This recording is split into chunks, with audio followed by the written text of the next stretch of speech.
불광사에서 다시 법회에 참석해서 여러 불자님들 교원이 반갑습니다.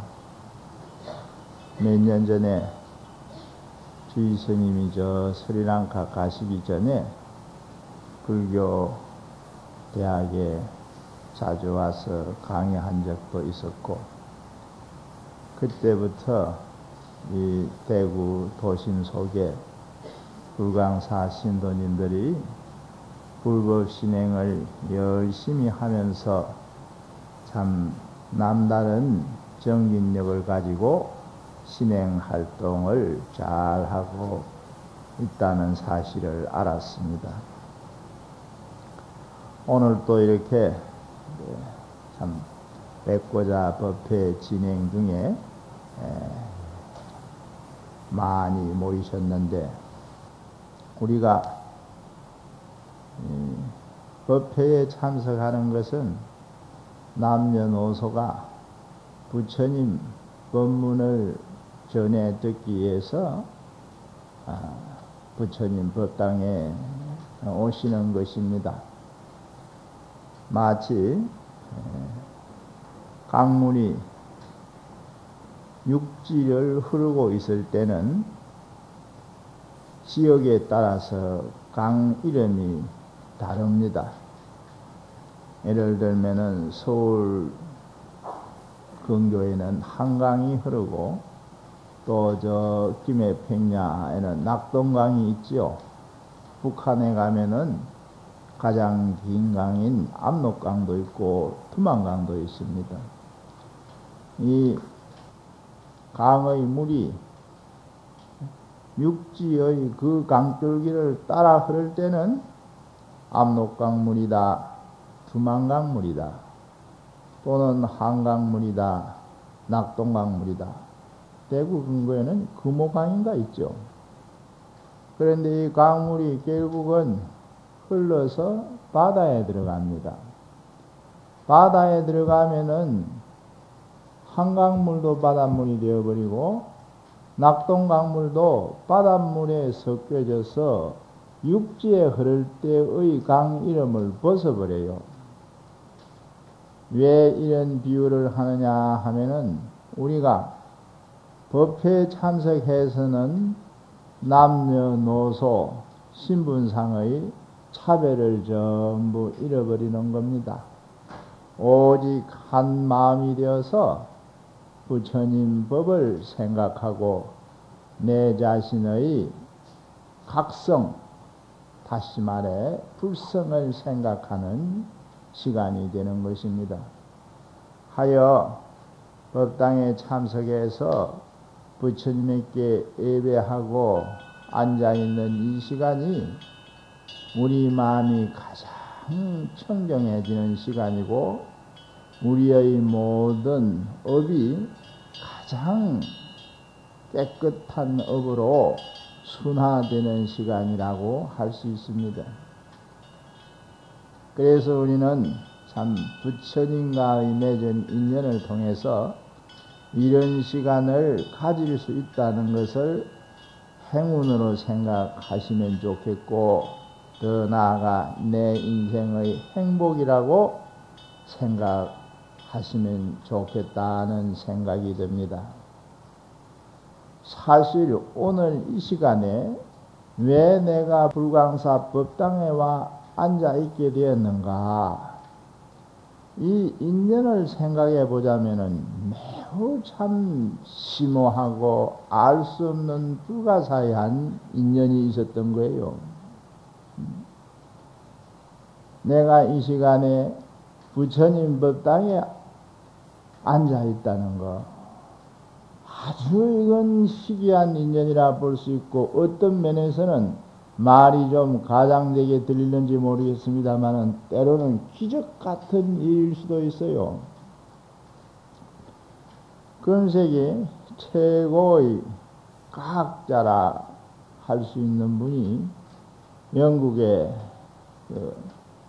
장애자로서 참 온갖 고통을 극복하고 연구 활동을 해온 스티븐 호킹 박사란 분이에요. 이분이 물리학자인데 아인슈타인 이후에 가장 참 연구를 깊이 해서 물리학계의 새로운 설을 다 발견해낸 분입니다. 그런데 이분이 21살 때 불치의 병에 걸려요. 근육이 마비돼 가지고 몸을 함부로 움직이지를 못해요. 손가락을 펴는데 천천히 깨우 이렇게 펴지는 분입니다. 그런 사람, 그 당시 의사가 3개월밖에 못 산다고 얘기했어요. 오래 살아봐야 앞으로 3개월. 이 병은 거의 현대의학으로는 고칠 수 없는 병이다. 그러는데 그 참 사형선고나 다름없는 의사의 선고를 받고도 오직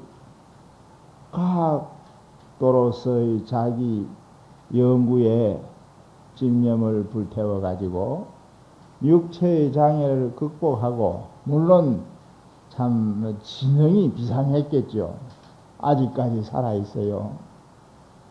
그래서 많은 보통 건강한 사람이 할 수 없는 그런 연구를 해서 물리학계의 새 장을 열었다고 평가받는 분인데, 이분에게 어떤 사람이 신문기자, 언론인 사람이 찾아가서 참으로 당신은 어떻게 그런 열악한 환경 속에서 이렇게 연구를 깊이 해서 세계 최고의 과학자가 되었느냐. 참으로 기적 같은 일이다.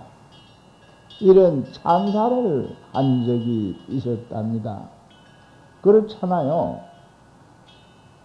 육체장애자, 손가락도 제대로 움직이지 못하는 사람이 어떻게 세계 최고의 과학자가 되어 있느냐.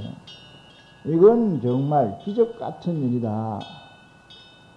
그랬더니 이 호킹 박사라는 분이 내가 과학자가 된 것은 기적이 아닙니다. 내가 물리학자가 되어서 나름대로의 연구 성과를 이룬 것은 조금도 기적이 아니다 이거예요. 뭐가 기적입니까? 내가 살아있는 것이 기적이죠. 내가 살아있는 게 기적이라. 이것은 그 사람이 불체의 병에 걸려서 죽을 팔자인데도 살아있는 이것이 기적이라는 어떤 말에서 그 사람의 불우한 어떤 장애자로서의 그 입장을 나타낸 말이라고 볼 수 있지만은, 사실 인연실상을 관해서 볼 때 모든 사람이 다 가지고 있는 기적이에요. 우리가 오늘 이 불광사 법당 안에서 이렇게 앉아서 부처님께 예배드리고 법문을 듣는 이 사실 하나도 기적 같은 일이 될 수 있다는 겁니다. 이게 이제 이 부처님 법에서 설하는 인연의 심심함을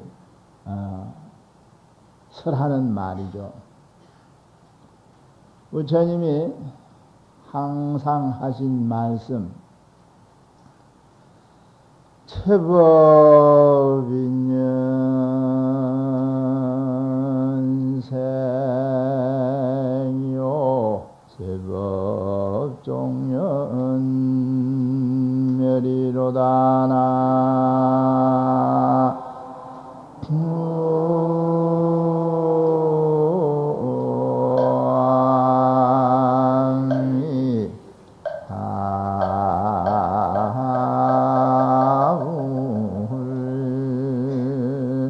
아사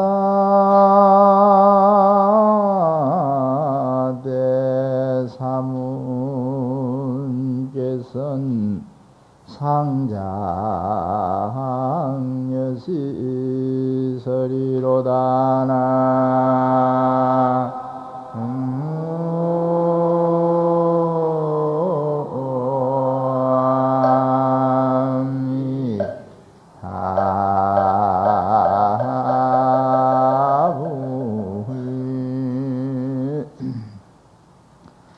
반야신경에는 부처님 제자, 10대 제자 가운데 지혜가 가장 어떤 사리불존자가 나오죠. 사리자야, 이 사리자가 사리불입니다.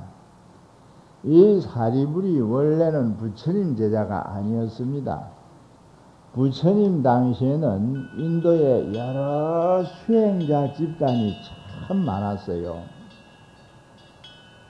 대표적인 것이 이 부처님 불교 쪽제하고 6 파가 있었다 할까.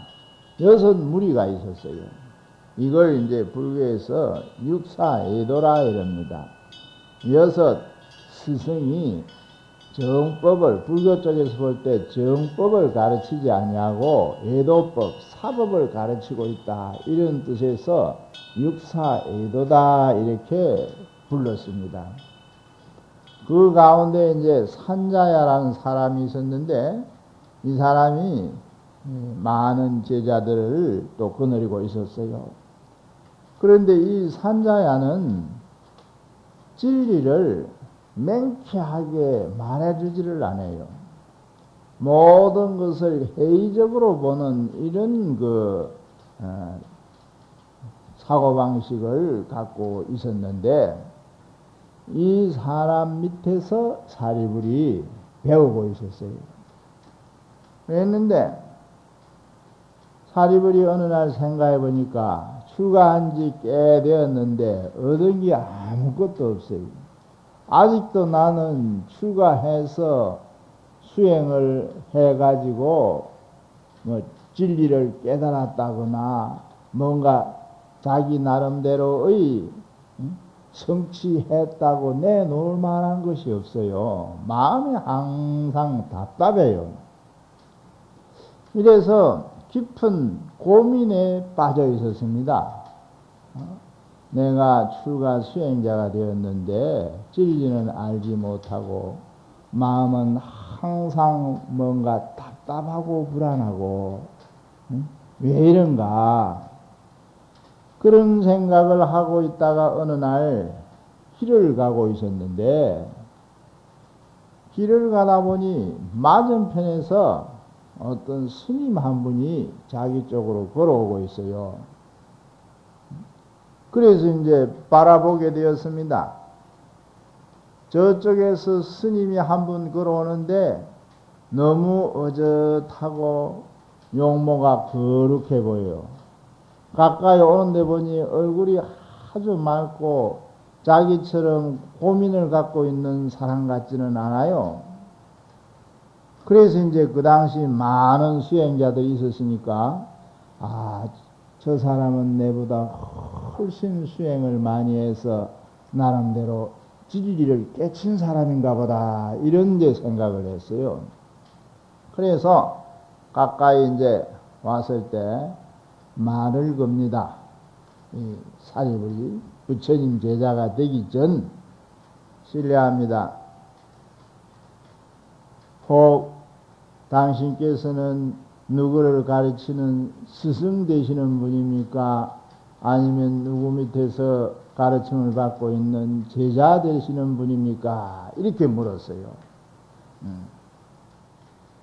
그 사람이 누구였냐면은 부처님 제자 최초로 녹야원에서 오비구를 교화해가지고 부처님이 제자를 두었잖아요. 그 오비구 중의 한 사람, 한영에서는 마성비구라 하고 범어 이름으로는 아사지라 합니다. 아사지라는 오비구 중의 한 사람인 부처님 제자였어요. 사리불이 질문을 받으니 아사지가 나는 서가모니 부처님의 제자입니다. 나는 누구를 가르치는 스승이 아니고 우리 스승 밑에서 가르침을 받고 있는 제자 되는 사람인데 서가모니 부처님의 제자다. 그때 사리불이 다시 묻기를 당신 스승께서는 당신에게 무엇을 가르쳐 줍니까? 스승으로부터 뭘 배우느냐 이거예요. 이랬더니 그때 아사지가 한 말이 모든 이 세상 일체는 제법은 인연으로부터 생겨나고 제법 종연생 모든 법은 이 세상 모든 것은 인연으로부터 없어진다.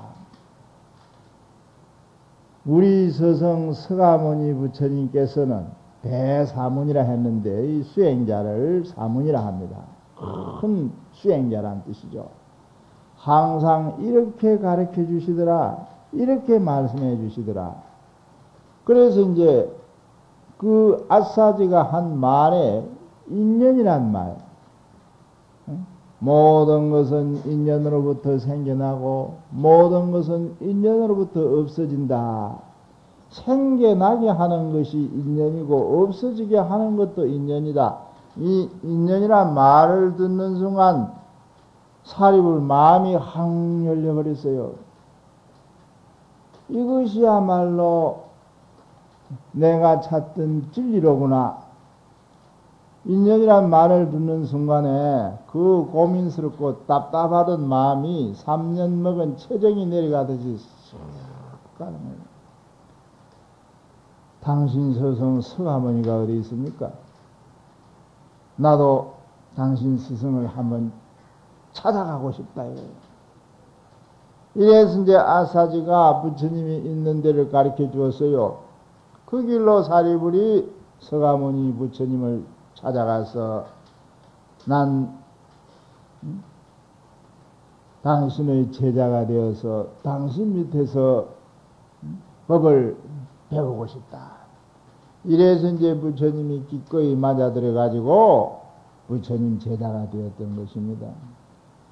그래서 이제 그 인연이라는 말이 불교의 교리를 설명하는 가장 중요한 의미를 지니고 있는 말이고 뿐만 아니라 우리가 사는 이 인간사, 세상사가 인연을 통해서 관찰하면은 그 이치가 전부 불법의 진리대로 나타난다는 것이에요.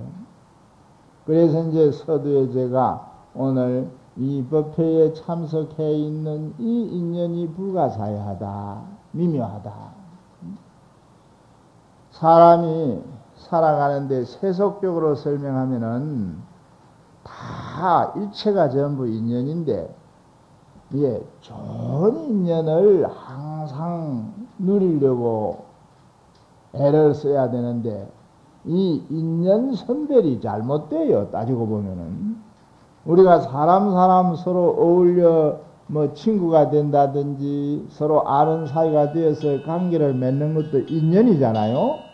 이 인연이 결과적으로 나한테 좋은 영향으로 나를 이롭게 해주는 것이 있는가 하면은 이 인연이 때로는 나쁜 영향으로 나를 해롭게 하는 인연도 있어요. 그래서 인연도 선악이 있는 것입니다. 그런데 우리가 이 인연을 제대로 찾을 줄을 몰라. 이게 이제 중생의 어떤 면에서 미호, 불교에서 말하는 깨달지 못한 불각, 무명, 소치라고 볼 수 있어요. 그래서 이제 결국 지혜로워진 사람은 자기 인연을 잘 수용하는 사람이라고 볼 수 있죠. 우리가 가령 오늘 하루를 이게 이제 인연법 속에는 그 앞에서라는 인가의 지도 결부되어 있고 뒤에 이제 주로 선법문에서 많이 나오는 일심법 마음법문도 이 다 연결이 되어 있는데요. 자, 시간과 공간적인 기준을 이렇게 가지고 현재 여기 이건 이제 시간과 공간 오늘이 6월 15일, 지금 12시 넘은 시간, 불광사 법당에서 그러면 시간과 장소라는 겁니다. 그 시간과 장소가 나타나는 겁니다. 이 시간과 장소가 지나간 과거의 인에 의해서 오는 년이라는 거예요. 이래서 이것이 인과관계를 만들어요. 이게 무슨 말이냐 하면은 오늘의 결과는 지난 어제 하루를 가지고 소급해서 말하면은 어제의 원인에 의해서 왔다는 거예요. 어제의 원인에 의해서 오늘의 결과가 온다는 것. 동시에 오늘의 결과가 내일의 원인이 되어 가지고 내일 가면은 내일의 결과가 따라온다는 거예요. 이래서 이제 시간적으로 과거, 현재, 미래 이걸 삼세라 하는데, 삼세는 인과가 항상 양갭, 갭으로 이렇게 만나진다는 겁니다. 이걸 공간적으로도 설명할 수 있어요. 여기 인이 저기의 가가 되고 저기 인이 또 다른데 가가 되는 거예요. 이래서 이제 이 세상이 시간적으로 공간적으로 인과의 관계를 자꾸 반복해서 연결시켜 간다. 이게 이제 참 중요한 거예요. 이게 우리 중생들의 어떤 생활 원리를 설명하는 말이라고도 볼 수 있죠. 사람의. 그래서 이제 여기 내가 이렇게 와 있게 된 것이 과거의 원인이 있었다는 거예요. 과거의 원인. 이제 법화경 법문 같은 데는 이런 법문도 설해지죠. 우리가 혹 여기 불광사에 오늘 처음 오신 분이 대중에 있다고 가정한다면은 나는 오늘 처음으로 불광사에 왔다. 이렇게 이제 말할 수 있죠. 그런데 이게 과거 알 수 없는 자기 지나간 숙세의 시간을 연결시켜서 말할 때 처음이라는 것은 있을 수 없는 거예요. 그게 무슨 말이냐? 과거 어느 땐가의 와본 인연이 있어서 오늘 다시 오게 됐다는 거예요. 이런 법문은 이제 법화경이 실상법문이라는데 법화경 법문에 주로 써려져 나옵니다. 예를 들면 어떤 말이 있느냐 하면은 서가모니 부처님이 자신에 대해서 사람들은 내가 정반왕궁의 고따마 실달 태자로 태어나서 출가를 해서 6년 동안 수행하고 난 뒤에 부처가 되었다. 이것은 불교를 창시한 교조 서가모니로서 그 역사적인 자치 기록 아닙니까? 그렇죠? 하빌라국 조그마한 나라에 아버지가 정반왕이었고 어머니가 마야부인이었는데 그 부모를 의지해서 태자로 태어났다 이거예요.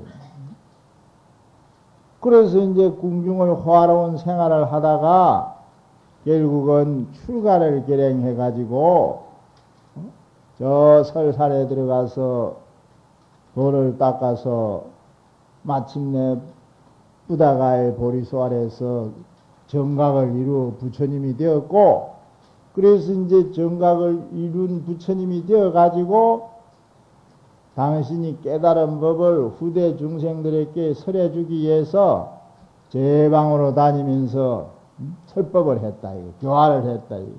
이것이 이제 결국 불교가 된 것이죠. 불교라는 종교가 말하자면 창시되었다, 이렇게 말할 수 있는 겁니다. 그런데 법화경에서는 사람들은 그렇게 알고 있지만은, 누구나 그렇게 알고 있지만은, 사실은 나는 오래오래 구원급 전에 성불을 했었느니라, 이런 말이 있어요. 열애수량품에 나오는 말인데, 그러니까 이제 어떤 역사적 사실로서 인식하는 인간의 사고방식에 맞춰 볼 때는 이건 현실에서 있지 않았던 일인데, 어떻게 그런 얘기가 나오느냐? 때로는 이제 의아스럽게 생각할 수도 있겠지만은 인연법의 불가사의한 이치가 그런 것이 있다는 거예요. 그래서 이제 우리가 항상 하루하루 일상생활을 살아가면서 인연의 소중함을 잘 생각해야 된다는 것입니다.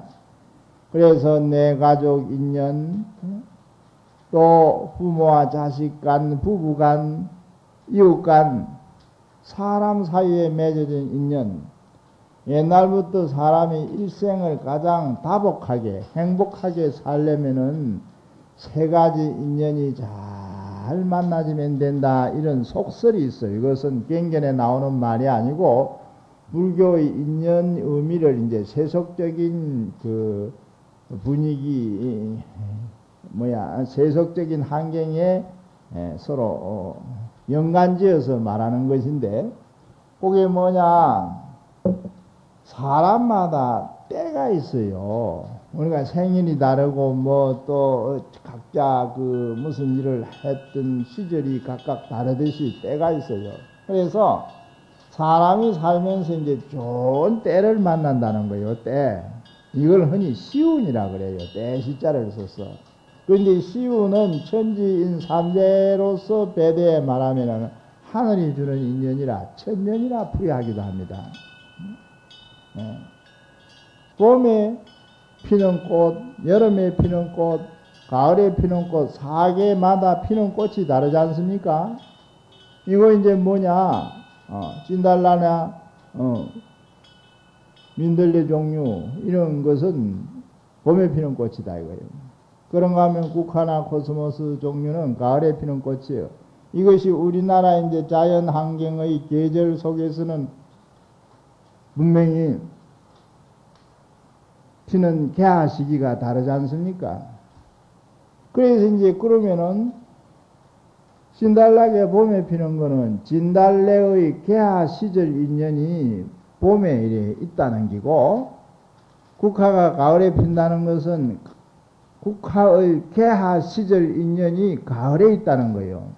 그래서 사람도 그와 같이 시절 인연이 있어요. 시절 인연이. 이래서 이제 이 시절 인연을 잘 만난다는 거예요. 시절 인연을 잘 만난다.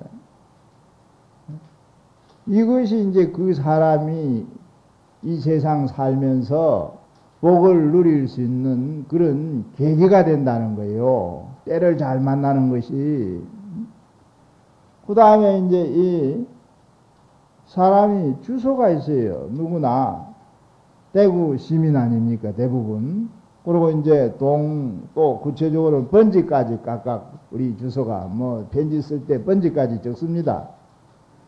그러면 어디에 사느냐? 장소라는 게 결국 땅인데 땅과 맺어진 인연이 있어요. 땅과 맺어진. 그래서 이걸 지연이라는 거예요. 지연. 그런가 하면은 또 사람과 맺어진 인연. 우선 부부 인연이라든지 또 결혼해서 자녀를 낳아서 아들, 딸이 있는 이런 게 전부 사람과의 인연이거든. 가족의 인연으로서, 혈연으로서 맺어진 인연이 있는가 하면은 또 사귐으로서 일반, 결국 나하고 같은 식구는 아니지만은, 학교를 같이 다녔다든지 혹은 무슨 회사에 같이 근무한다든지 등등의 인연으로 인간관계를 맺고 있다 이 말이에요. 그래서 이제 이걸 천지인 삼재 인연으로 만나는 세 가지 인연이라 하는 거예요. 근데 이제 이 세 가지 인연이 앞서 말씀드렸듯이 전부 좋게 맺어져야 되는 거예요. 인연은 좋게 맺는 거예요. 나쁜 인연은 이거는 결국 악업의 가보거든요. 나쁜 인연은 악업의 가보입니다. 좋은 인연은 선업의 가보고. 그래서 이제 우리가 불교를 신행하면서는 항상 좋은 인연을 맺어서 선업의 가보를 계속 유지해 가자는 거예요. 이게 불교 신행의 근본이에요. 이러기 위해서 우리가 불교의 신앙 정서를 마음속에 담고 열심히 이제 기도를 한다든지 뭐 불교 신행하는 그 규범이라 할까, 신행의 그 기초적인 단계가 있거든요. 예를 들면 부처님께 기한다, 기하고 그 다음에 항상 부처님을 찬탄한다, 찬탄을 하고 그 다음에 이제 항상 우리가 살아가면서 내가 양심에 조금 가책되는 일이 있을 때는 부처님한테 참여해야 돼요. 뭐든지 부부 시간에도 그런 게 있어요. 내가 좀 잘해줘야 될 텐데 잘못했다. 부모에게 대해서도 내가 참 호도를 잘해서 부모를 잘 복양해 모셔야 되는데 뭔가 참 내가 불어스럽다. 이런 자기 양심에 가책되는 것이 느껴질 때는 부처님에게 이 불자로서는 참여를 하는 겁니다. 참여. 이 참여가 불교 신행에서 중요한 거예요. 그리고 이제 미래를 행해서 더 큰 원력을 갖고 발언을 하는 거. 아까 주지스님 선창에 따라 하신 그런 것이 전부 발언하는 얘기 아닙니까? 발언문이에요. 그래서 불교 신행이 기, 찬탄, 참회, 발언, 이것이 불교 믿는 거예요. 이것이 이렇게 하는 것이 부처님에게 기한다, 부처님에게 예배드린다 이거예요. 그리고 이제 정건을 할 때는 불보살 명호를 부르기도 하고, 또 여기 합창단 신도님들이 와 계시는데 참불가를 부른다, 뭐 이 전부 부처님 찬탄하는,功德을 찬탄하는 내용이거든요. 그리고 이제 이 참여하고 발언하고, 이래서 이제 이 불교는 이러한 신행 활동을 일상생활 속에 꾸준히 해 나가야 되는 것입니다. 절에 오는 날은 절에 와서 하고, 또 각자 가정에서도 항상 불교 신행을 나름대로 이래 꾸준히 해 가야 돼요. 한국 불교가 지금 어떤 것이 이제 성가를 유지하고 또 일반 제가 불자들의 그 신앙심을 유지시켜 가느냐, 나름대로 제가 생각해 본 바가 있는데 사실 간단하더라고요. 우리나라 이제 이 불교 힘이 어디서 나오느냐? 가령 이제 출가한 스님들이 사는 이 승가라 하거든요. 넓은 의미로는 제가 불자들도 포함될 수 있습니다만은, 예. 항상 저런 새벽 일찍 부처님께 예불을 해요. 그래서 이제 아주 쉬운 얘기입니다만은, 새벽 일찍 일어나는 이게 큰 그 뭡니까? 수행이라고 볼 수 있어요. 우리는 인시가판사라고 구병종밀선사의 좌우명에 나오는 얘기도 있습니다만은 항상 3시에서 4시 사이에 예불을 합니다. 그래서 이제 도시에는 뭐 이웃 사람들 때문에 조금 시간을 넣지 않은 경우도 있지만은 산중 큰 사찰에서는 3시가 예불 시간이에요. 그래서 3시에 일찍 일어나서 부처님께 예불하는 이게 불교 말하자면 절집안을 유지하는 가장 큰 힘이에요. 가장 큰 힘입니다. 그리고 이제 이 스님들이 수행면에서 볼 때는 뭐 여러 가지 계율적인 얘기들이 많이 있지만은 우리나라 경우에는 대성의 그 계율 사상을 수용해서 법망경 같은 경전에 의지해서 이제 나온 풍습인데 채식만 해요. 채식.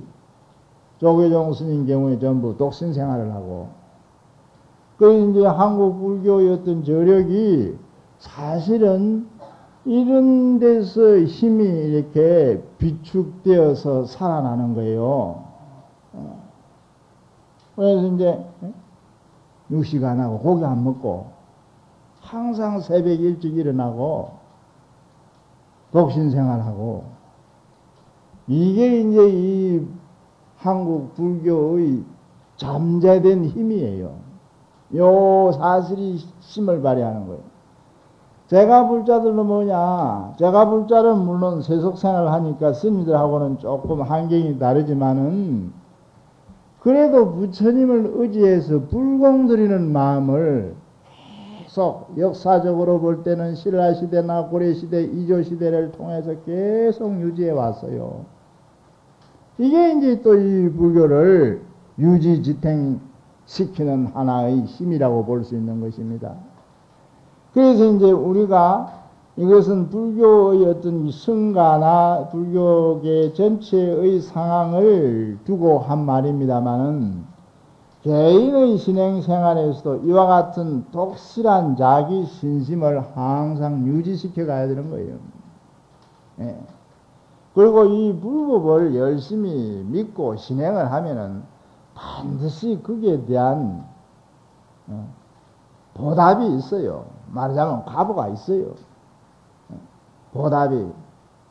다만 우리는 불법을 좀 더 찌극지성으로 참 열심히 못하기 때문에, 열심히 못하면은 학교를 다니도 어떤 학생들은 그 성적이 좀 썩 좋지 않은 경우가 있는 것처럼, 그러나 열심히 하면 다 자기 원을 이루잖아요.